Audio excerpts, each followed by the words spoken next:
It's the Fulhamish podcast, your independent voice of Fulham FC. My name is George Cooper and welcome to the show.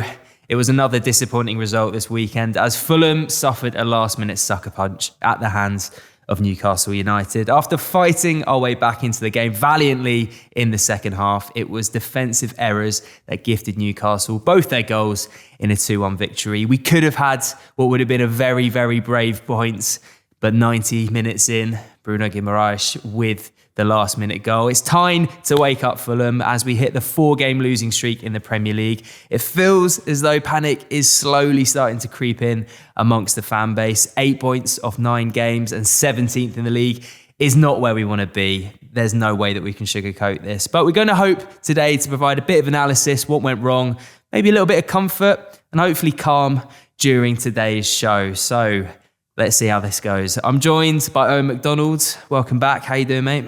Doing very well, thank you. Apart from Fulham, it's been a pretty good few weeks, but no, it's a bit of a concern, isn't it, at the moment? It's a little bit worrying to have this on our agenda this early into the season. Yeah, we were chatting before we hit record, and Owen obviously does our match reviews on the Fulhamish Substack. Brilliant if you haven't already read them, so do check them out. And he was sort of saying, kind of getting a bit sick of Fulham. Did all right and then threw it away. But yeah, do check them out if you haven't already. Also, displaying some very masochistic behaviours, we've got Sammy James. If the quick take and the roundup wasn't enough, he's back to talk more about this rather disheartening performance. Glad that you're here, Sammy, but why are you doing this to yourself? Well, I was kind of not involved at all during the Arsenal game, so I thought that I'd better do my part and do the triple crown for Newcastle.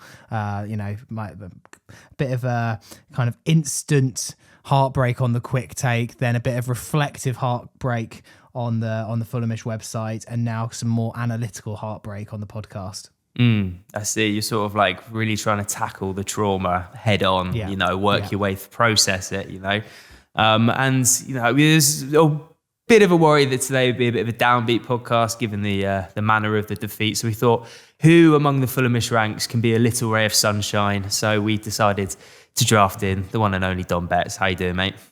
Hello, mate. You had a great week last week. Norway, Newcastle, just take away the 180 minutes of football I had to put myself through. Where's your head at with all of this, Dom? Where Fulham find ourselves. Are you part of the panic stations, or are you looking at it with a little bit more of a level head? I think what I've said for most of probably the last month or so is, if you looked at every one of our fixtures before the start of the season, not taking into account how teams have kind of played throughout, I think we've kind of had the expected result in each game. Like there's been no shock results. It's just I think we haven't been battered by anyone, but it's just there's been silly mistakes. Looking at it, should have more points than we should. But I think it's going into these games in November and December now, Wolves obviously being the first. These are the games where we should be picking up the points. So it's now getting the points where we need to get them, because we beat Leeds and we beat Brentford. We're the games we were probably supposed to win. So I think it's not panic stations yet, but I think if we're looking at these, look at Wolves, Everton, Sunderland, all coming up, that if the results continue the way they have been, then I think it's definitely going to be going to panic stations, especially going to some tough games around the Christmas period against the likes of Forest, Burnley, West Ham. So I think we need to show what we're made of, because now these are the games coming up that we need to win. He's panicking about Rangers getting relegated. That's what he's really panicking about. Into the top half of the table yesterday, mate. So what we're talking about. I have to say, very nicely put, Dom, and I fully agree with you. I'm not to sort of take away from the importance of these next games, but I think if you take each result in isolation, there's nothing there that jumps out at me as an anomaly. And to your point, we've not been battered. We think, although there have been some bad mistakes and a few times we shot ourselves in the foot, I think we've gone, toe to toe with most of our opposition. Anyway, we'll come onto it a little bit more. Have you got some 3-word reviews for us, please, mate? Yeah, so I'll start over on X, where we had random Fulham stuff with Calvin B's decline, Joshua Dawes with time for change, James Wilson with give it away.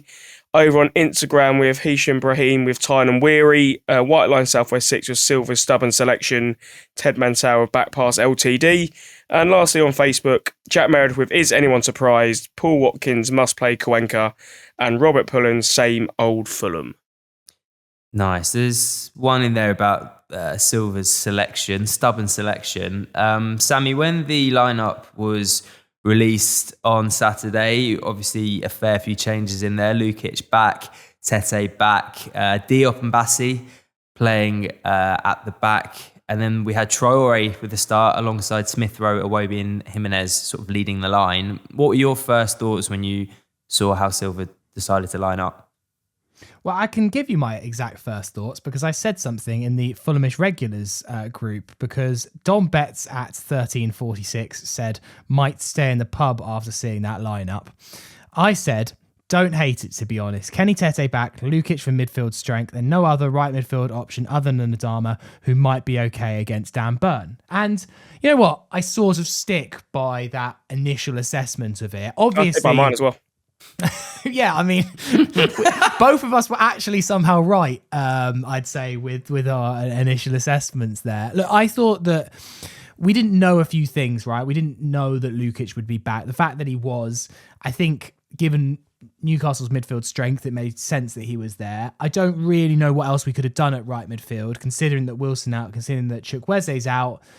You could have gone something radical like Ryan Sessegnon, but then we don't really have another left back unless you put someone like Bassey there. So I thought all in all, the only big surprise for me was a Smith Rowe instead of King.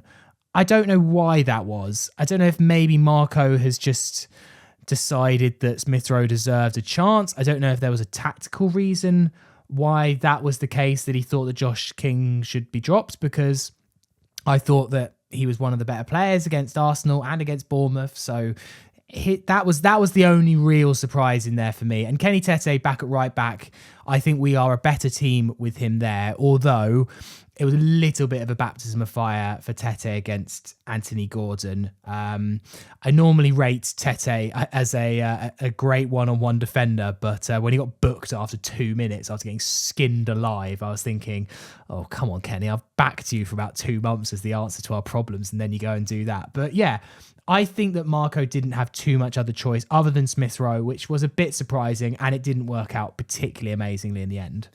Yeah, on the Smith Rowe one, the only one that I could make logical sense of it. If you think, so Marco's not played Josh King for a full 90 yet. Presumably, 18-year-old protector, maybe he doesn't feel like he can make the distance. There might have been one or two instances where he did play full 90, but by and large, he comes off around 70 minutes per se. He has come off in every game. Yeah, okay.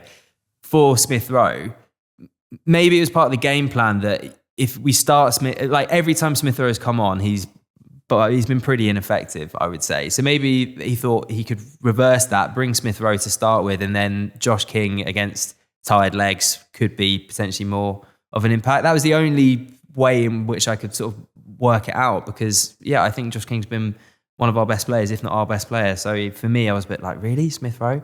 Anyway, we'll come on to Smith Rowe and his chance at the end of the first half in a minute. But, I mean, Owen, the start of this game, as Sammy said, Tete getting booked after 2 or 3 minutes, you're thinking, oh no. And then it was just, you could hear the crowd. They were up for it. Newcastle were absolutely battering us. Obviously, their big German centre forward rattled the post after 4 minutes. You're thinking, how on earth has he not scored? But what I will say is that Fulham managed to keep their heads during this spell of early pressure and sort of start to get ourselves back in the game a little bit. We rode the early storm. Unfortunately, it was our own mistake that led to their goal 60 minutes in. Yeah. But it was just an absolute crazy opening to the game where we were getting battered, managed to dig in, finally thinking, okay, right, we can sort of make our mark on this game. And then Bassey goes and loses it for Murphy, and then it goes in. So you just talk me through how you felt in this opening sort of 60 minutes, because there was a lot that went on. Well, you capture it really well. I mean, like all of you, I was a bit horrified when Tete got booked pretty much straight away. You're thinking Gordon against Tete on a booking for the next hour plus is going to be nightmarish. Tete is a consummate professional, though. He actually, I thought, did quite well considering how much was going on his wing. And there was that little resurgence. There was a bit of a build-up. We were slowly piecing things together, got on the ball again. And then the worst thing happens. Bassey, who I think really needed to have a really good game, with Anderson gone, he is the senior, or certainly more respected centre-back out of the pair. Diop, who has his qualities, but isn't really our main starter at this point. And he goes and does what he did. He loses the ball in a terrible situation against a rapid player in Murphy. And it's really not good enough, I think. I mean, I was thinking, on the one hand, I do feel it's always tricky when a player makes a mistake and it's such a blatant individual error because they're professional, they've had years and years training to get to this level. It's not as though everyone on that pitch hasn't also done things which are comically bad on a football pitch. But then you cast your mind back to previous games and it's the same thing. Bassey has been a world away from his performance that standard last season. And the writing has been on the wall for quite a while that he has been a bit of a liability with his passing. And then on top of that, normally, because his physical attributes are so incredible, he's such a powerful unit at the back that he can often get away with a bit of carelessness. Recently, that's been out of the question too. Murphy was well ahead of him by the time he scored. So it was deeply frustrating because he essentially gifted Newcastle the chance to be a goal up without having to actually put the ball in the net themselves to any substantial degree. And that set Fulham back massively in the game. It made us have to chase our parity again for a massive period of time where we could have been actually putting pressure on the home side to build up from. And Bassey has to, unfortunately, hold his hands up and say, yeah, this was really poor from me. And if I'd been sharper, we might have been looking at a completely different circumstance going into the rest of the half and the. I think, though, that Bassey was targeted by Newcastle. You noticed it in the game. Diop was allowed to run with the ball, kind of do what he wanted. They were targeting Bassey, and I think they must have done their homework to say, like, yeah, he's composed on the ball, but sometimes, I don't want to call it arrogant, but sometimes he's a bit overconfident, I think is potentially the word, with the way that he passes and distributes it. He's quite languid in his style, and if you are really, really smart with your press, you can force him into a mistake or two. And obviously, it worked absolutely brilliantly because it led to both their goals. And Newcastle are a perfect team to try and execute that. I mean, Eddie Howe, his players are really good pressers, really athletic, and they don't get, especially at St James's Park, they don't give you the time that you'd hope to have as a sort of possession-based, technically gifted side. And it's not just Fulham who find this. Loads of teams go there having establish themselves as sort of a decent ball-playing side and then end up really struggling when they're actually faced with all those players in your face. Murphy, I don't think was even particularly impressive. I don't think he was, he scored a goal, but arguably Leno could have done more to save it. I don't want to place too much blame on Leno for that one, but, it wasn't as though it was a world-class finish. So that should have been an indication on the day to sort of think, okay, well, if I'm going to be targeted, if I'm going to have this pressure on me, I need to make sure that I'm really thinking about where my teammates are. Because he's trying to, in that moment, he's trying to get the ball to Sessegnon. He's trying to move the ball again to recycle play and get the pressure back onto Fulham's, back with Fulham's attacking pieces. But as you've just said, he's too languid. He's too lackadaisical. He's basically allowed the Newcastle player to come and breathe all on top of him and then not giving himself the time to release the ball, which you can't do at any level really, but especially not against a team like Newcastle who will punish it and will get from the halfway line to your final third in quite quick time. Yeah, I hear what you're saying. And I do think that Murphy still has a lot to do at the point where he dispossesses Bassey, and I would argue the finish was perhaps a little bit I thought it was a superb finish. The way that he draws it wide to think that, to trick Leno into thinking he's going near post. And then it's basically more or less posting in. I think it's a really, really good finish. I don't know. I think Leno, if there was any doubt, if there was any blame at all to go on to Leno for the first goal, which I don't think there was, but I think he made up for it. About 20 minutes later, it was almost a carbon copy. Again, Murphy dispossessing Sessegnon forces a really good save from Leno. But yeah, I mean, Dom, you're a big Bassey fan. What do you think is causing this kind of like dip in form this season so far? Do you think there's cause for concern, or do you even think maybe it's time to explore some other options? I think he's always been a very like confidence-based player. So once he does originally make that first mistake, then another mistake will potentially come afterwards. And I think when you say about him being different to Diop in regard to when he's coming into midfield and things like that, I think that probably comes naturally from him not being a centre-back since he's been a youth player, him being more predominantly a left-back in his youth career. It's probably in his natural positional play to do these sort of things. But I said I do agree with a lot of people saying, should Bass be playing? Should we be playing Cuenca? Every time Cuenca has come in since he signed for us, he's been a solid player. I know there was an argument with I think it was the Liverpool equaliser away from home last season when him and Diop played together. But I think Bassey is just in one of those stages at the moment where he's just not on top of his game. And do we have the time and do we have it to play these players, try and play them back into confidence? And I think that's been the tough thing. And I think, a lot of people did point to Bassey and how Cuenca should be playing. And I do agree. I think Cuenca didn't have any reason not to be in the team. And as I said, Bassey I think he's just in one of those stages where he kind of just needs a bit of a moment out of the team. If you played Cuenca against Newcastle and then you brought Bassey back in for the Wycombe game on Tuesday, then I think that would have made more sense. But I think, I said in that first half, I think we did well to, as I said, stay into the game. And I think even when I'm analysing the game as kind of a whole, overall, I probably think Newcastle probably did deserve to win the game. But it's just the fact that both the chances that actually ended up being their goals were two chances that we gave to them on a silver platter. I think that was the more concerning thing, that yes, they did have a lot of chances, but we managed to defend them and keep them at the goal via Leno fairly well. It was just the two chances that we gave them were their two goals. I think, the first half was poor. I said I think we were more staying in the game as opposed to trying to attack Newcastle, which we saw in the second half. But I think on that first goal, I think it doesn't. I can see what Owen's come from when he says, "Oh, it wasn't an unbelievable finish." I think that's because it's not like it zips into the far post bottom corner. It kind of just, the ball's travelling at a fairly normal speed and ends up going into the far post. But he does well to place it there. But I think just because of that, maybe the speed of the ball doesn't make it look like, for example, like Mbeumo's fourth goal against Brighton for Manchester United. But I think it wasn't like an unfair reflection of the game at that point for Newcastle to be in the lead. As you said, I don't know how Voltemada didn't score, and I was a bit fuming because I brought him and Gordon into my fantasy team, and then neither of them did anything. So it was like a double whammy in the end. But I just think the first half sort of slow performance was just kind of a reflection, I think, on the starting 11 that was picked. I think that sort of the difference really is that Newcastle have a much more established structure for their players as well.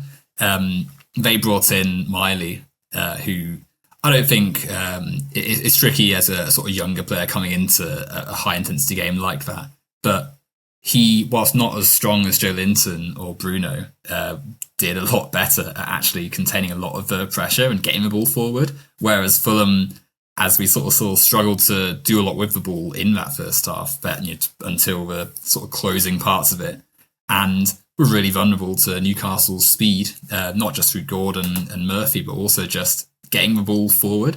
Voltemada actually, even ignoring his hitting the post, he did quite a lot at just getting the ball out from his feet to his teammates. Bruno had a shot that went quite close to the post, and obviously Leonard did make a save for another Murphy chance, but you've just got that sustained danger they have in their area, which ultimately I think does lend itself to Newcastle being the not just better than us, but also unfortunate perhaps not to have scored more than the one they did. Because for as much as Bassey's mistake gave them the goal, it was also a case of a few margins go the other way, and Newcastle have quite a few more goals on top of what they had, which I think points to that defensive insecurity. Because Bassey's not a bad player. Like, I think for as much as we're criticising him here, it's not as though Bassey is some chancer. He's just sort of stumbled into the first team. This is our player of the year last season. This is someone who is a Nigerian international. He could be taking his team to the World Cup potentially next year. And it's tricky when we see him make mistakes like that because it's very much out of character. It's just this season, as you've just said, Don, Cuenca is right there and probably has at this point a stronger case to be in the team than Bassey on recent weeks' form. I think Cuenca has to play against Wolves. I don't think there's any doubt. And I think Marco will do it because we've all talked about the meritocracy and how Marco rewards form. He dropped Bassey because of, I think, jet lag and playing a lot for Nigeria. That was, I think, the reason why Cuenca came in. But he's now had 2 games. Cuenca played really, really well against Arsenal and Bassey made 2 mistakes against Newcastle. You've given them both a very fair crack of a whip. And I think Cuenca has earned the position. I don't think it's anything on Bassey. That's what comes about when you have good depth, right? This is one of the positions where we have brilliant depth. We've got a fantastic understudy. And I think that if you're going to make a fair team, a good team, a team that wants to strive and get better, where everyone's fighting for a place, then I believe that it's only logical that Cuenca starts against Wolves. It's not that Bassey's dropped forever or that you're just being instantly scapegoated for your mistakes. But if your direct understudy outperforms you, this is professional sport. It's the Premier League. It has to be Cuenca, in my opinion. And I think we'll know tomorrow against Wycombe what the lineup's going to be, because I think if Bassey starts against Wycombe, I think that means that Cuenca's playing on the weekend against Wolves and probably vice versa. Yeah, I think you're probably right there. Let's park the Bassey discussions for now. I just wanted to come on to the end of the first half. I mean, as you alluded to, Owen, I think we were very fortunate to be just 1-0 down at this point. It was a sort of like hobbling over the line, but we did have one chance. I'm hesitant to say it was a big chance, but it was a chance nonetheless that fell to Emil Smith-Rowe. Yeah, 43rd minute. So it was a bottom and sloppy pass, 22 yards out. Now, it was the sort of one that I'm not sat here saying he should have buried it. If he'd have finished it, it would have been a brilliant goal. But to register a shot so tame, so limp, so tepid as that, I will put my hands up and say I had a full head loss here when I was watching the television. It was so frustrating. He had time. I don't think there's any excuse really, Sammy, to register such a tame shot there. And for me, I feel like that was the moment where I kind of lost my patience with Emil Smith-Rowe, and it summed up for me his time at Fulham so far. And it's like, how long are we going to keep giving him to come good now? It's been over a season, and I just feel like, I don't know, I'm running out of excuses for him. Well, you put the ball on the other foot, and how many long shots we've conceded in the last season and a half, where we give opposition a sniff. We make a small mistake and bang, Alexis McAllister, or bang, John McGinn, or bang, Justin Kluivert, right? It just seems to like happen on a weekly basis in the Premier League. You give good players a free shot from goal from 25 yards. At least you should be making the keeper sweat, right? Nick Pope kind of just put out his cigarette, and collected the ball kind of tamely. Like, that is the thing. And you just wonder, I think John McGinn's a great example. Like, we're never going to have Alexis McAllister playing for us, but we might have John McGinn, and he would have absolutely smacked that into the bottom corner, or at least made the keeper work. And as you say, it's harsh to judge someone like Smith Rowe on one chance from 25 yards that he failed to take. But if he wants to get ahead of Josh King, that's the thing, right? He's lost his place to an 18-year-old. If he wants to get ahead of Josh King, you've got to take your chance. The one I'd actually say the better chance was actually the one that Adama Traore had. Yes, yeah. I actually think that Adama does really, really well there. I'm actually slightly annoyed that no one took a gamble. Sessegnon and Jimenez just like kind of watched it roll past the back post. And admittedly, that wasn't what Traore was trying to do. He was trying to shoot, but slightly frustrated that no one thought, this could fall at the back post. I'm going to take a little bit of a gamble here.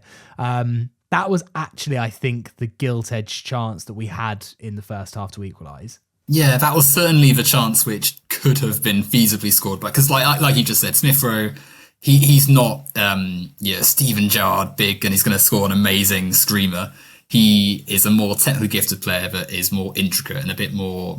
He's not got that slight energy to him. But yeah, Traore's chance, I think ironically, Smith Rowe has actually done good work in the build up to that, because the chance right before that was him feeding Berger, who actually managed to take a long shot. It took something on, which was attacking, which was nice. Exactly. Sadly, doesn't quite. I think Pope does stop it. He's not quite caught it, and it's after in the aftermath of this. But Traore has his attempts to try and score, which, as you say, I remember watching that and thinking, why has no one stuck their foot out and just trying to put it goalwards, right? Like the ball's right there. Traore actually had a really good game compared to some of his previous outings where he's been really frustrating. I actually think he was working really hard on the right and probably could have benefited with some more action going on from his teammates, particularly Smith Rowe, who, for all his talent, still it's not quite sparking. And I do feel like the injuries he's had are really what is influencing him being weighed down. Because I do like him. I do think there are moments where you think, yes, I can see why this is a player that Arsenal fans rave about. This is a person that Silva has brought to the team to give us that extra edge and quality. But that moment that he had just before half time where he has the chance to at least make Pope do something and then just dribbles along the floor straight to him. It isn't good enough for someone in that position. And what really hurts his case as well is because like if we had just sort of petered out and gone on to lose 2-0 or something and nothing really happens in the second half, it's like, yeah, okay, everyone's done badly. But the second Kevin is brought on for him and Iwobi moves to the centre, all of a sudden Iwobi is actually doing stuff in the middle. He's actually thinking, okay, how am I going to get this ball to Kevin, who's our dangerous spark? How am I going to get the defenders moving around in a way that's going to give more space to my teammates? And after the second half starts, we're actually putting things together and get our goal shortly afterwards. So I think Smith Rowe is in a position where he needs to take the ball by the horns and be like, yes, okay, I'm going to have to do something out of my usual routine here. Otherwise, I'm going to, as you say, be sidelined by King for basically the foreseeable future. Yeah, that chance at the end of the first half was his last involvement of the game on Saturday. He was taken off for Kevin at half time. And this, credit to Marco Silva, was a move that had instant impact. Our young Brazilian came on. He was an absolute headache for Trippier. And Iwobi moved into the middle.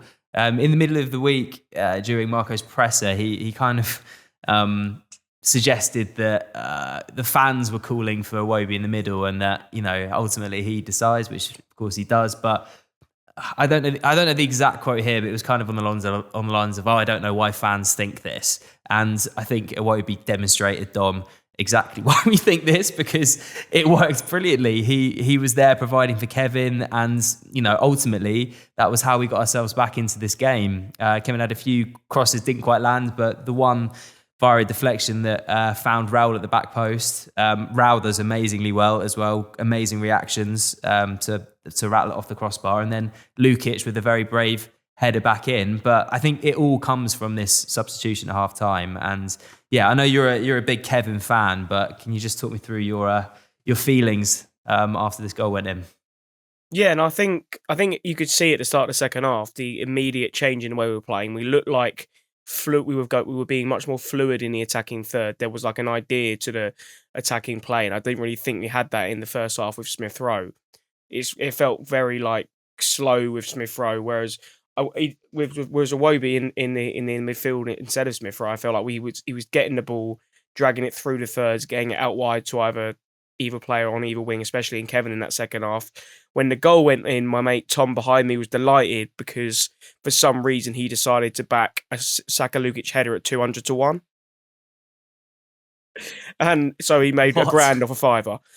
So he was happy after that point. But I think it just showed that this is why Fulham fans have been calling for this. I know Josh King has been doing excellent in that 10, but then when there has been chances, when Lukic has been injured, we were wanting Iwobi through the middle, and Iwobi hasn't really been himself this season. He's not. I don't think he's really been himself since probably around Christmas time last season. But you really saw in the second half what he can do through the middle, and it's something you definitely want to see, especially against teams we are going to be facing upcoming who won't be full front attacking and might be playing slightly lower blocks. I think that's when this could be important for trying to get someone like Iwobi to drag the ball, as I said, through the thirds. But as you could see the instant impact, and even after Lukic had bundled in that header, the next probably sort of 15, maybe 20 minutes was just like watching a basketball match. Like neither team, I know we've been talking about web midfield, but neither team had any other midfielders. It seemed like we were getting the ball, bombing down the left with Kevin, trying to get the ball into the box to create a chance. So nothing would come of it, and then they'd be bombing down their left-hand side with Anthony Gordon, and they'd be trying to create a chance. It was a mental kind of 15-20 minutes, but I do think in that 15-20 minutes, we were the team on top, and we were the team who looked like they were going to get the second goal in the game. And then when that second goal didn't come and Newcastle made the substitutions of the like of Tonali coming on, that kind of gave them a bit more control of the game. And then that's where that kind of winner came from. But you could see the immediate impact and the immediate of how better we were playing once that change was made at half time. Yeah, Kevin... Sorry, George, I've cut you off then. No, I was going to say on that point, like Kevin... That is sort of why could be such a great signing for us, can be such a great signing for us, because he's got that explosive power. And whilst it's still a bit raw, like there was a moment where he was in a good position and sort of put it out for a weird sort of cross thing, sort of like, you're thinking, okay, is this going to be another one of his frustrating performances? But then right after that, he's down that wing. He's actually able to really say to Trippier, okay, you're going to have to try and keep up with me now. I'm going to take you on. And doing it and actually getting into good positions. The cross, I think, for that goal, because initially he crosses it and Jimenez puts it against the crossbar. The cross is fantastic. And Theo, he doesn't, he's trying to stop it. He gets a foot to it, but it's not enough to divert it properly. It still finds its way to Jimenez. And we get the goal from it. Lukic really tough to actually win the header in that position against Botman. Like, I know, obviously, we see where it is and you think, okay, we'll just tap it in. But yeah, his face is probably bloodied from it inside. He has to wear his headband for the rest of his performance. So really, that should be what Fulham should be aiming to do. Just gritty, put in their abilities directly into the action, not being afraid to lose the ball in the process of actually trying to score a goal. I feel like sometimes, and again, Smith Rowe is guilty of this sometimes, we're a bit too passive, a bit too content with just passing it around and not turning that possession into something dangerous. Which is why, even when, as you just said, Dom, the game is swinging between ends, Fulham didn't feel like a team barely hanging on. It felt like we were saying, okay, we're going to take the game to you. We're going to try and actually win this game now because we've got the players on the pitch to do so. It was also, I felt like I know the result went the other way, but it kind of felt basically a carbon copy of Newcastle away last season. Kind of first half, Newcastle were in the lead and we weren't doing much. In the second half, we really turned it on and obviously we scored. Obviously, we didn't get the winner, but it felt very much the same until I said Newcastle make those substitutions. And I think that shows the depth in their squad that they have and we don't. That's why obviously they're playing European football and win, and we're sort of lingering, lower down in the table. But I think, there were certain parts of the game where we should have done better and we could have created more, because it was just that kind of final ball, and obviously the main chance was the Jimenez overhead kick, and I think, he does well kind of set it up for himself, but I think Kevin was doing so much, it was just the final moment in these attacks just wasn't happening for us. But I think the substitutions that Newcastle could bring on showed the difference. But then people say Silva's always moans about like transfer players and how he didn't sign him onto deadline day, and he's right in that regard. But then he also doesn't play them. Like, you get a £40 million signing, which you've been crying out for, but then you still take a month to bleed him in, even though it's quite obvious to me that he should be starting. Yeah, it's an interesting one, isn't it? I think that obviously Newcastle bringing on Tonali had a big sway in the game, but then also I think that our substitutions post the Kevin coming on also, it just didn't work. So Josh King came on the 76th minute for Adama Traore. Iwobi moved back into the right and King into the middle. And I think after that was the moment in which momentum swung back in Newcastle's favour, Sammy, because for me, this substitution just did not work. Everything that was good about the halftime substitution was effectively undone by this one, in my opinion. Yeah, sometimes Marco can be guilty of, you just want to say to Marco, you don't have to change anything. It's actually kind of all working. We're looking pretty good here. Sometimes I feel like he makes a substitution at this time in the game when he doesn't need to. If Fulham are looking good, generally the momentum's with us, and Newcastle weren't creating too dangerous chances apart from that Guimaraes header where just everyone fell asleep, basically. This was the one. I mean, but also in defence of Marco, I think it's quite clear that these aren't the substitutions he wants to be making at this point. And, you know, I think the problem is that Marco has built a great squad and has played the squad game so well, particularly last season, using all of the substitutions at his disposal. And it's even players like not having Chukwueze on. I don't think he wants to put Iwobi right wing, for example. I don't think that's where Marco would have. It is absolutely, if he had everyone available, I don't think Iwobi goes right wing there. But he hasn't got Chukwueze. He hasn't even got Harry Wilson. He thinks that Adama's not being as effective. But yeah, we lost all control at that point. I think some of that is down to Newcastle's substitutions, as you mentioned, and Asula came on and just looked like a bit of a nightmare. Like a bit like what happens when we bring Rodrigo Muniz on. You're just like, oh, stop running, mate. Like, we've just played 75 minutes of the match and we don't need you coming on like a absolute steam engine, like closing everyone down. But yeah, I got the logic of trying to bring Josh King on. Generally, that should be a positive. The one that I am baffled by, and he is very much in the cold alongside with Jonah Kusiasare, is Harrison Reed. Where is Harrison Reed? What is the point of a Harrison Reed? Like, you've got him on the bench. You're probably trying to see out this game. You could tell that Fulham were really happy with 1-1. We were taking our time over goal kicks. We weren't in a rush to go up the other end. I think we were more than happy with a 1-1 draw from St. James's Park. So if you're trying to see it out, Tom Kearney or Harrison Reed? I think for me the answer is pretty clear. And against a industrious, hard-working midfield, isn't that literally the point of Harrison Reed? Like, otherwise, like, I get that Marco didn't get the players that he wanted, but Harrison Reed is a good Premier League player who would be one of the best players for a team in the Championship. And yeah, I get that you don't want to play him for 90 minutes every week, but just that stubbornness to not use certain players is just baffles me at certain times. And there's a time and a place for Tom Kearney. It didn't feel like it was Saturday. I agree. Yeah, it was just a shame. It was just so frustrating the way that it panned out, because it was like the point was within our grasp. You know, at some stages it felt like maybe we could even nab the winner. On the substitutions, though, it was quite I call it a pleasant surprise to see Kusiasare, sort of like spotting a rare bird in the wild. You're like, oh wow, okay, there it is. Obviously, didn't have much of an opportunity to sort of give a showing for himself.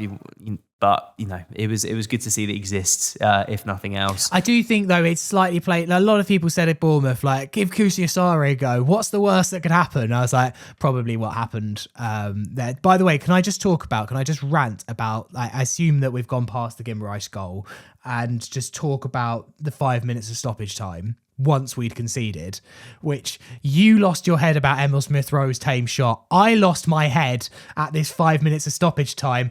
Hit it long, lads. Stop dicking about with it. What the moment where I think Issa Diop passed to Calvin Bassey, and Calvin Bassey, like, what's he doing? Like, looking at someone in the stands or something like that. It was just like, there was a moment as well where Leno just battered it out of play, and you're like, oh my God, lads, like, you've just brought on the cavalry, just stick it long. I know that we're probably not going to score anyway, but that actually was the thing that finished me off. Not Guimaraes' goal, not Emil Smith-Rowe's shot. Just it was awful. It was genuinely one of the worst bits of trying to get back into the match kitchen sink stuff that I think I've ever seen a football team. It was so poor. I mean, you can just tell Newcastle were like probably watching, laughing, like just so embarrassing. And then for the icing on the cake, the last chance, a long throw. Again, long throws don't often score from them. He's got a chance. You've got someone who's a tall striker actually in the box, and that said striker fouls someone, and it's just over. Like, it's sort of typifies a lot of what's wrong with them at the moment, just that lack of being able to respond to a situation. But the whole like comedy of errors that took place for our second goal that we conceded as well was just because Bassey is the easy target, right? Because he does make the initial mistake. His pass is shocking, but you've got Cess basically too slow to react, can't track back quick enough. Again, don't want to focus on Leno too much because he's been such a points winner for us in the past, but again, the save does fall in a fairly not where you really want it to fall place. It's not ideal. And then right, Sander Berger, he's right there. He's got to be quicker. You can't let Bruno get to that ball quicker because it's obviously going to go in the net from there. It's more frustrating almost in the first one because it's like everyone makes mistakes in games. Everyone has moments you want to forget, but you got to learn from it, especially in the same match and especially in the closing stages of the game. Because as he said, we could have had a point after everything that happened. We could have had a point and we didn't. Yeah, I mean, I agree with everything that you just said there, Owen, but I do feel like watching it felt inevitable. It felt like it was coming. Sometimes you watch and you just have that always feeling of like, oh, it's happened now. I knew it. Like, it was almost like a sort of relief. But yeah, it was. Yeah, I wouldn't say it was a gutting defeat because I was just, well, they'll probably will score. Like it wasn't like in an absolute like devastation, sitting in the ground at full time type last minute defeat. It was more, oh well, yeah, that was probably expected today. Let's go back to the pub.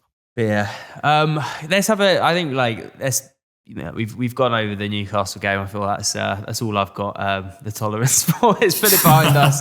Let's focus on the cup. But I just wanted to like do a bit of a sort of like head check of where we're at because like we said at the start of the pods, if you take every single game in isolation, then there's none that really stick out to me as like those were big opportunities missed or those were like anything wildly out of the realms of what to be expected. So opening game, drew with Brighton away, then drew with United at home, lost against Chelsea away, beat Leeds at home, beat Brentford at home, lost against Villa away, lost against Bournemouth away, lost against Arsenal at home, and then obviously lost against Newcastle away. Like that is a very, very tough run of fixtures.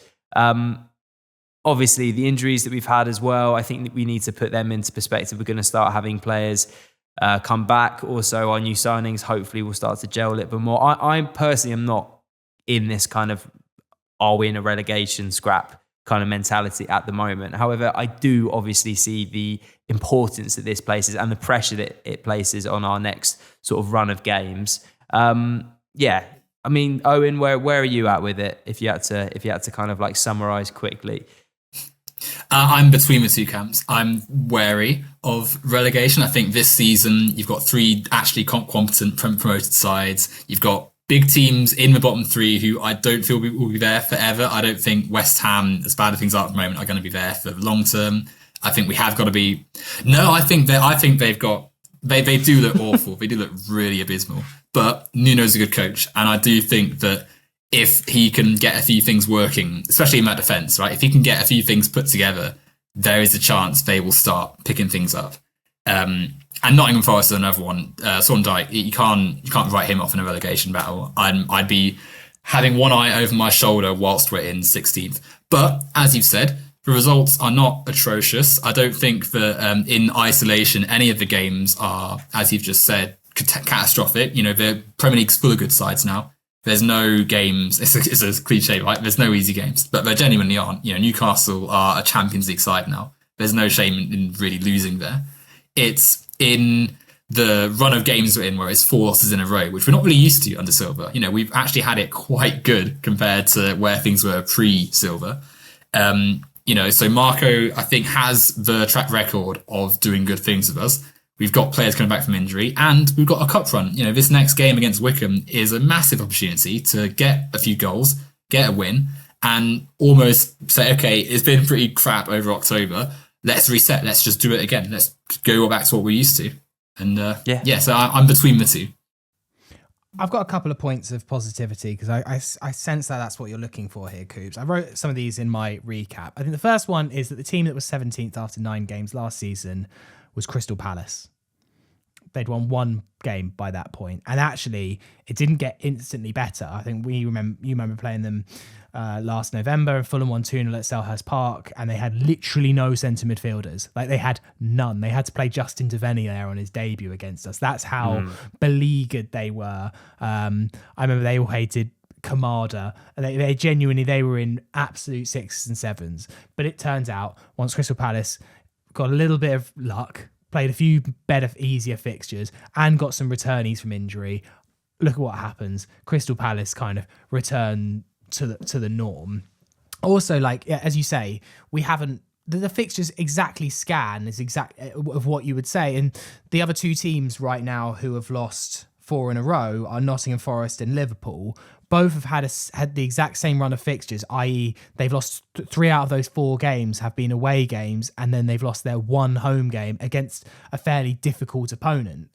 Like it's a little bit how I think it's a little bit how the fixtures calendar has fallen, and it's not been particularly kind for us. We haven't faced teams at a good time. We haven't faced, if you faced West Ham in these first few games, or you faced Forest and when they had Postecoglou, they're almost like gimme points at this stage of the season. None of those fixtures have quite fallen for us. I think the worry is, George, is that we've put ourselves in a point now where there's so much pressure on one game.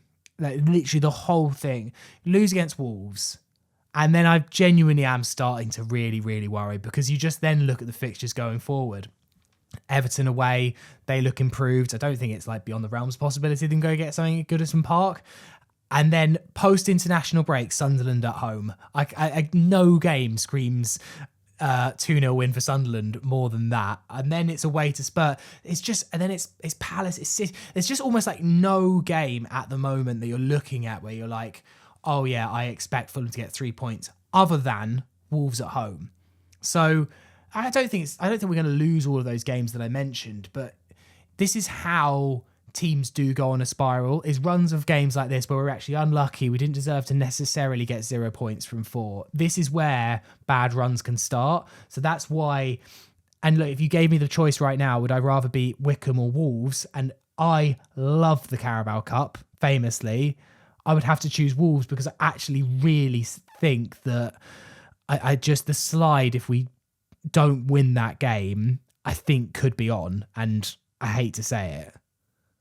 I think we will beat Wolves, for the record, and I think we will. You're wincing, but I genuinely do, and I think that our performances, whilst frustrating at times, haven't been diabolical. People are comparing it obviously to when we got battered by Wolves last season at home, but I think both, I know they were winless, or they were on a stupidly long not winning run towards that game last season. But I think the club is in a completely different, in regard to Wolves, and the fan base is in a completely different place. I think they were still very much behind Gary O'Neill at that point. Whereas if you look at their team this season, and all you need to do is look at the full-time reaction when they lost to Burnley on the weekend. Vitor Pereira basically having a straightener with a fan in the crowd, being held back by his coaches. And I think a member of security, and their opinion of their board and opinion of a lot of their players. I don't think it's the same kind of team. But as you said, I think this Wolves game is what we've been looking at. And I think, but when we looked at those Leeds and Brentford games, I said, looking at the upcoming run of fixtures after that, I said it needs to be 6 points out of 6. And we did do that. And yes, we were fairly lucky against Leeds in regard to not exactly we should have lost, but in the way the goal eventually came. But then against Brentford, we completely played them off the park and probably should have won by more. I think if we can get through to the next round of Carabao Cup, beat Wolves and get a point at Everton, which I don't think is beyond the realms of possibility. I think everyone's going to be in a lot better mood going into this Sunderland game. And I know Sunderland have been brilliant this season, up to I think 3rd in the league after yesterday's results. But it's you still got to look at these games, and then usually I'd say Spurs away, not really, but you look at their home record as well, and there's no reason why we couldn't get anything there. So I think we are getting into a run of fixtures. It's just these 3 games. We can just go into the national break with getting through to the quarterfinals of the cup, beating bottom of the table Wolves to give us a bit more stability, and then potentially getting something at Everton. I think everyone will be looking at the season in a much more, okay, well, we're not going to really do much this season. Like, we're not in the league, we're not going to finish top 10 or anything, but we'll be fine. And I think, it's still late October, early November. It's still way too early, I think, to be looking at anything. And I think once the likes of Rodrigo Muniz is back fit, then I think, there's more options, because we're currently using a Jimenez who still doesn't look 100% fit. So I think where I really will start to be worrying is probably if we're continuing the way we're doing after that Sunderland game. Let's wrap there for part 1. We'll be back with a Wycombe preview. What a chance to get our season back on track that is, and then answer a few of your questions. Welcome back. It's George here. It's the Fulhamish podcast. I'm joined by Sammy, Owen and Dom. Right, let's look ahead to this Wycombe game in the Carabao Cup. Wycombe currently sits 17th in League One, but they do come on to this game off the back of a very impressive 3-0 home win against Huddersfield on Saturday. Owen, how are you feeling ahead of this? Because lesser League One opposition, but are you looking at this as a golden opportunity or a potential banana skin? I'm trying to be positive. I think there is a massive opportunity here for us to make a bit of a statement about where we are, because it has been a bit doom and gloom these last few weeks. It's been, you can't not lose 4 games in a row and not start to think a bit negatively about things. But let's not forget, Fulham are quite a good team. We've got a good manager, we've got good players, we play good football. And so long as we start this Wycombe game with some gusto and with some actual belief in ourselves, we can win this game quite well, I think, because Wycombe, of course, could be a thorn in our side, but they're also a League One side and we're a Premier League side and we should be beating them. So I'm going into it with the attitude that players will play with some pride and actually say, yeah, okay, we're going to win this one and end this run. Dom, there have been a few danger men that have popped up over the last weeks. You've got friend Onyedema on the right wing. He's got 2 assists and 3 goals this season. Obviously ex-Millwall as well. Sam Bell on the left wing. And of course, a familiar face in Cauley Woodrow, who no doubt will be getting a warm reception from the Fulham fans on Tuesday night.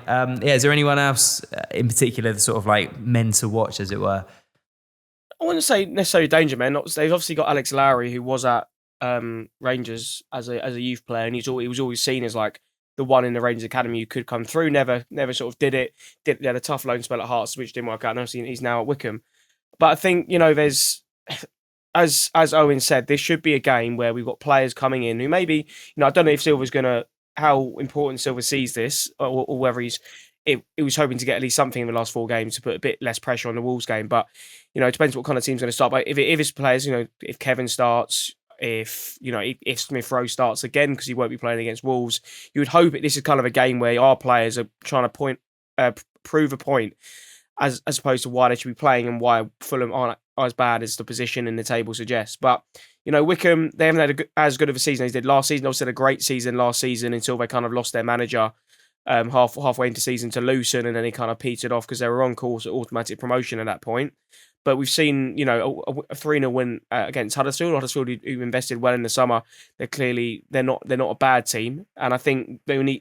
But I think it's going to be different to the Cambridge game. I think Cambridge being League Two, coming to Craven Cottage, big day out type. I don't think it's a big day out type vibe for this game as much as it has been when we were playing Cambridge. And I think as you said, they have got some dangerous players. Fedor Udema, who was at obviously Millwall, you're going to have Woodrow and Jack Grimmer probably want to show their ex-employers something in this game. But I think this should be a game which kind of gets us back on track into a positive mood for that Wolves game. Because, if we go to Wycombe and win, 2-0, 3-0, and you got players who haven't performed to their best this season, or if Kevin gets his first Fulham goal, something along those lines, I think Fulham fans will be a lot more confident going into that game on Saturday. I think it's good we've got this game actually between this and the Wolves game on Saturday, because it had been a long sort of pressure increasing week. Whereas I think we have this game, we get the victory. We're in the last 8 of a cup competition. There's something to look forward to there, and then we can go into this Wolves game with confidence. So I'm actually looking forward to tomorrow, and hopefully the players can express themselves a bit more in a game like tomorrow. Yeah. How do you expect Marco to line up for this one, Sammy? If you had to look into your crystal ball, you think we'll perhaps see a first start for Kusiasari? Obviously, you mentioned the centre-back conundrum earlier, and whoever doesn't start on the left-hand side of the centre-back pairing will probably play against Wolves. Is there anything else that you can sort of see happening? Well, I've looked into my crystal ball. It's called @JackEllyFFC on Twitter, who has just been at the Marco Silva press conference. So he said that players out are Jedi, Anderson, Smith Rowe, Muniz, Wilson and Chukwueze. Smith Rowe came off with a hamstring injury on Saturday, which is why he came off, according to Marco. So it suggests it actually wasn't a tactical change. He would have to have done some running to do that, though, wouldn't he? Maybe it was that shot. It was just too much for his little hammy. It was too much for him. I mean, he's also said that some players who started on Saturday will start tomorrow. I think that's probably just enforced, really. Right, let's go through. You say Kusiasare. I don't see it. I don't see him starting, which I think is mental personally, but I think he will start with... I think he'll start with Raul, or he'll do something like Traore up front or something like that. I really don't know if he'll go with Kusiasari. I hope he does, because I personally think you can start Kusiasari, see how it goes for 55 minutes, and if he does absolutely nothing because it turns out he can't play football and he was some sort of AI experiment from Bayern Munich that we've been like sold a dud on, then we can bring on Raul Jimenez. But I would start Kusiasare. I think we'll try and go second choice where possible. So I think you might see Lecomte. I think you'll see Castagna. I think you'll see Reed. I think you'll see Kearney. I think you'll... but that... well, maybe. But I think... With his injury, I'm joking. But I think it's hard to say, because there's so many players in the first team we think, oh, they'll probably be dropped for another player. So it's actually who is the second choice. But I think it will probably be more like 6 of the 7 players will probably be changes. It won't be. I don't think we probably don't have a squad for a full 11 change. But I think Silva will also see this as like not just a throwaway game. No, I mean he's said this in nothing's that surprising about what he says. He loves the cup. He wants a chance for a cup run. He says all the same things. There's nothing there that's been particularly surprising. You'd imagine Kevin gets a start as well. That would surely make a lot of sense at this point. Give him a run out. It was very poor, his display against Cambridge. He needs a bit of confidence. I wonder if away from home this might suit us a little bit better as well. There will be Wycombe will not just sit in quite as much as Cambridge did, who were just all they were hoping for was 0-0 and penalties. Wycombe will probably see this as a little bit of more of an opportunity to have a go here. They're at home. The crowd will spur them on. Hopefully that leaves some space for a few players like Kevin. What we need to take an early lead, put the pressure on them, let the space open up. I think we could ideally do with a situation where a game is wrapped up towards the end, and we could bring on a few youth players in order to make sure that players aren't having to play full 90 minutes ahead of Wolves. Fortunately, Wolves have their own quite tough Carabao Cup game against Chelsea on Wednesday night. So there's kind of like no excuses here. It's not like we're playing an opponent that's got a full week's rest. In fact, they've got less rest than us. So I think that Marco will go for it because he almost has no alternatives. I mean, if you think how far we've come from that Bristol City game where we were able to make 11 full changes and still look pretty good, like the drop off in like 6 weeks. Can you imagine if we were playing in the Conference League, by the way? Yeah. Wow. It'd be a mess. Yeah, it's one sort of silver lining of not making Euro last year. It would be Dire Straits. We'd be playing like, I don't know, Marco will be getting his boots on as player manager. Anything to add on the on Tuesday night's fixture, Owen? We're all sort of in this like worried period, but there is something to be pleased about. The fact that we haven't just crashed out of the cup. And have nothing now until the next league game. As you said, Dom, there is actually something good about having this mini recharge for the players, because there's going to be some, as Marco seems to have said in the conference, he's going to play some players who played on the weekend, and they've got a chance to redeem themselves, to be like, okay, I'm going to show my talents.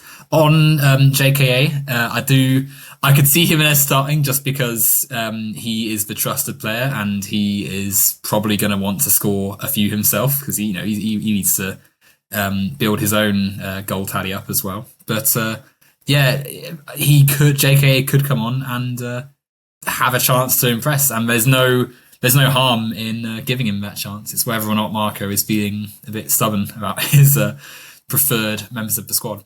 But no, I'm looking forward to it personally. I think there is a good opportunity here, and hopefully we'll see Fulham in winning ways again.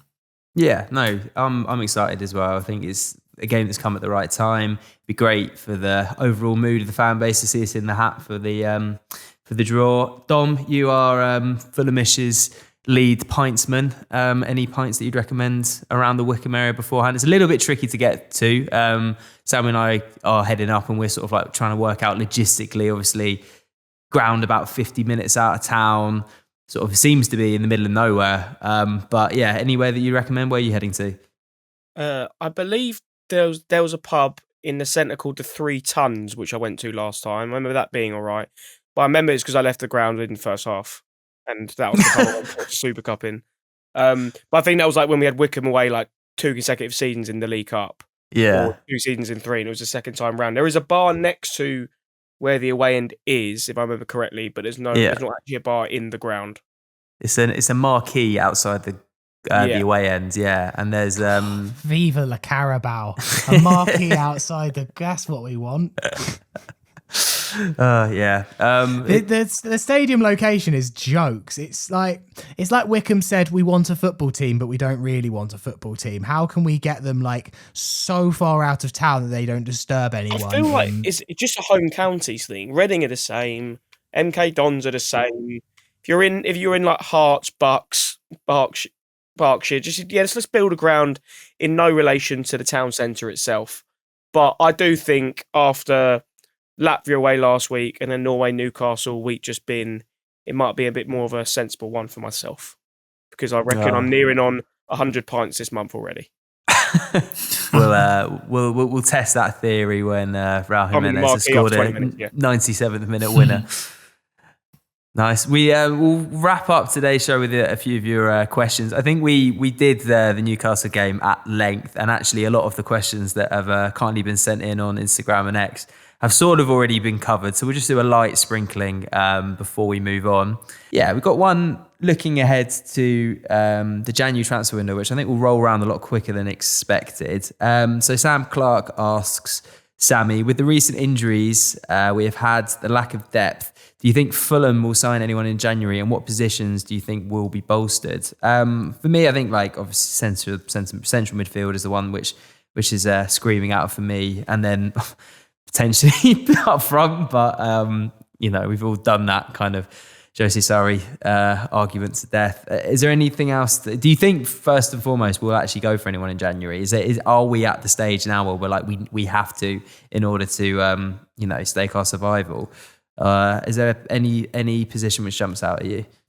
I mean, based on previous evidence of other Januaries, no, I don't think we'll go for anyone. Whether I think we should. I actually was thinking about this morning. I saw that Eli Krupi score for Bournemouth. And as much as I like to think I know most about the Premier League, I must admit he slipped under my radar as a player who existed until he scored against Palace last week. And there's an article about him on BBC Sport. And I didn't realise that Bournemouth signed him last January as backup for Evan Nilsson. And it's a very interesting concept, actually, of like maybe that's more the signing that you should be looking to do. Like do a little bit of your business early and bring in a player like that who's a little bit of an unknown, probably a bit like a Kusi Asare or something like that. Bring them in January if you can do the deal. And obviously Bournemouth have proved that bringing in a decent class striker who could change your team at some point isn't impossible, because they've literally done it. I would like to see us do that kind of business. As for like fixing holes in the team, I think we have to wait and assess to see if it's January.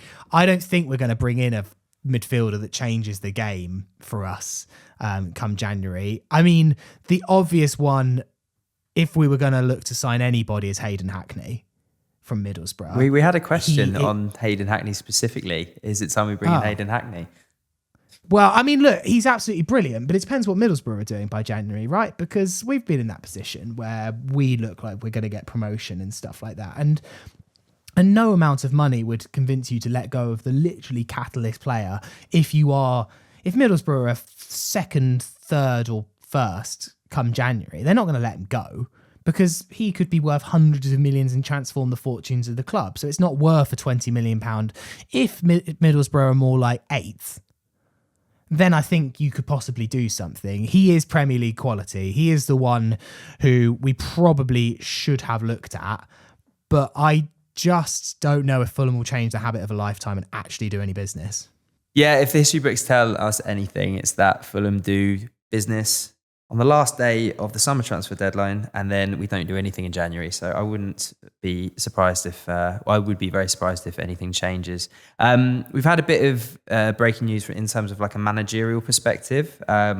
So yeah, Juventus have just sacked their boss, and Sammy, I think you believe that this is a cause for concern somewhat.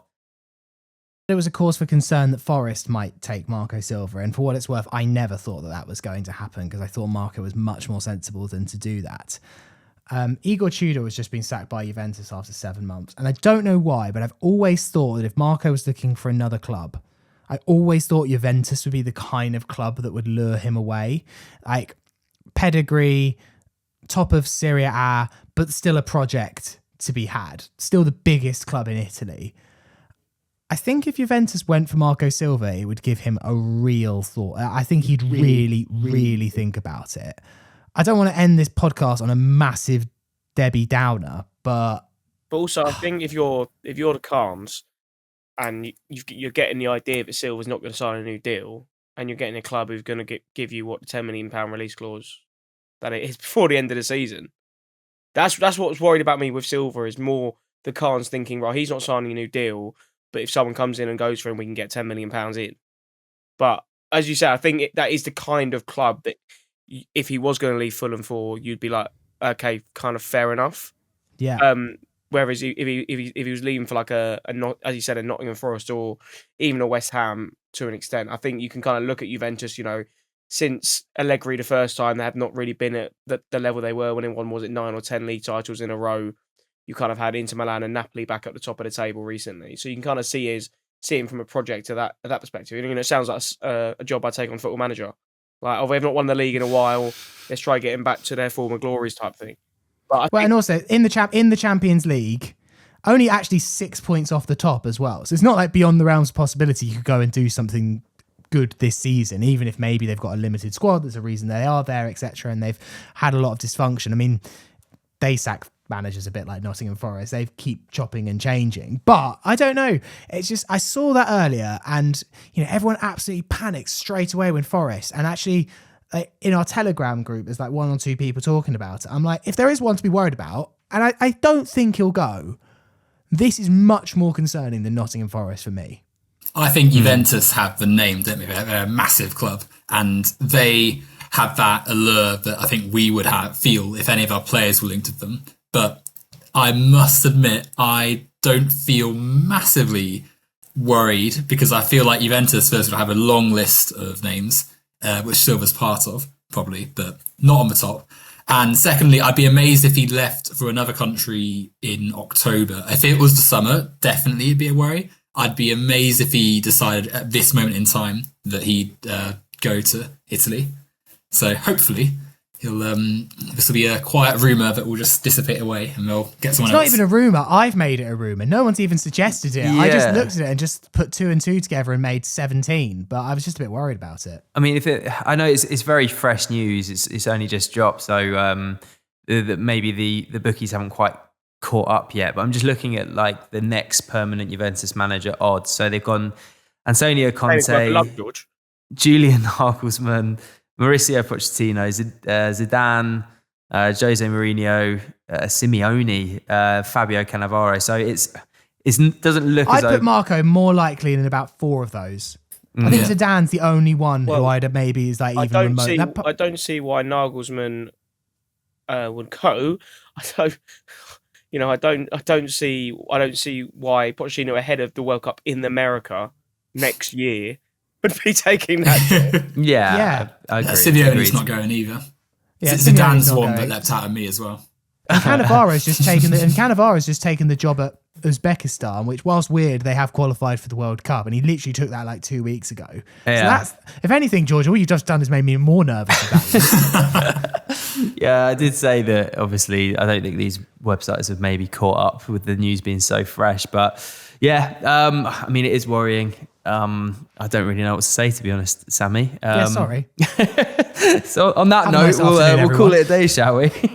try to make everyone feel better and drop that. Fulham will win in a week. Fulham will beat Wycombe, and we'll be all set. We'll be fine. This will just be showing a distant memory in the past because we cheered Fulham again in the quarterfinals of the Cup. The marquee tomorrow, George. It'll be fine. Yeah, absolutely. I'm very excited, by the way. It'll be a new ground for me, and you too, I believe, Sammy.